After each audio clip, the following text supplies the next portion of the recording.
Thyroid organ is nourished by 3 meridians. One stomach, another one is liver, third one is kidney. So ಈ ಮೂರು meridian ಅಲ್ಲಿ Yang deficiency ಇಂದ ಬರುತ್ತೆ. Material wise ಹೇಳೋದಾದ್ರೆ iodine deficiency ಅಂತ doctors ಹೇಳ್ತಾರೆ. So definitely ನೀವು ತಿನ್ನೋ ಫುಡ್ ಅಲ್ಲಿ ಸ್ವಲ್ಪ ಅಯೋಡಿನ್ ಇರೋ ತರ ನೋಡ್ಕೊಳ್ಳಿ. ಅಯೋಡಿನ್ ಇದ್ರೂನು ಸರಿಯಾಗಿ ಕೊಟ್ಟರು ಅದು ಬಾಡಿ ಯುಟಿಲೈಸ್ ಮಾಡ್ಕೋಬೇಕಲ್ವಾ. ಸೊ ಮಾಡ್ಕೋಬೇಕಂದ್ರೆ you have to strengthen the stomach. So stomach meridian strengthen ಮಾಡಬೇಕು ಅಂತಂದ್ರೆ ಲೆಫ್ಟ್ ಹ್ಯಾಂಡ್ ರಿಂಗ್ ಫಿಂಗರ್ ನೀವು ಇಲ್ಲಿ ಆರೆಂಜ್ ಹಾಕಿ ಮತ್ತೆ ಸ್ಟಮಕ್ ರಿಫ್ಲೆಕ್ಸ್ ಗೆ ಸ್ಕೈ ಬ್ಲೂ ಹಾಕಿ. ಇದನ್ನ ಹಾಕ್ಬಿಟ್ಟು the thyroid reflex, this is head, this is chest, ಇದು ಕತ್ತಿನ ಜಾಯಿಂಟ್ ಅಲ್ವಾ, ಇದನ್ನ ಮಾರ್ನಿಂಗ್ ಮತ್ತೆ ಈವ್ನಿಂಗ್ ಈ ತರ ಮಸಾಜ್ ಮಾಡಿ. ಮಸಾಜ್ ಮಾಡಿದಾಗ you are sending more energy to thyroid so that it will start healing itself. So thyroid most of the time it is connected with the liver and kidney meridian. So this is the liver point.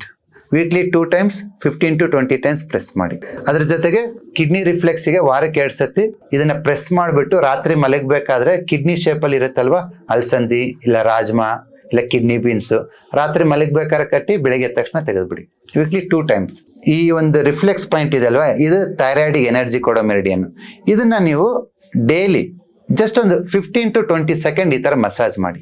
ನಿಮ್ಗೆ ಏನಾದ್ರು thyroid ಇತ್ತು ಅಂದ್ರೆ ಇಲ್ಲಿ ನೋವು ಬರುತ್ತೆ, ಇಲ್ಲ ನಿಮ್ thyroid normal ಇದೆ ನೋವಿದೆ ಅಂದ್ರೆ ಡೆಫಿನೆಟ್ಲಿ ಥೈರಾಯ್ಡ್ ಎನರ್ಜಿ ಕಡಿಮೆ ಇದೆ, ಮುಂದಿನ ದಿನಗಳಲ್ಲಿ ಥೈರಾಯ್ಡ್ ತೊಂದರೆ ಆಗ್ಬೋದು.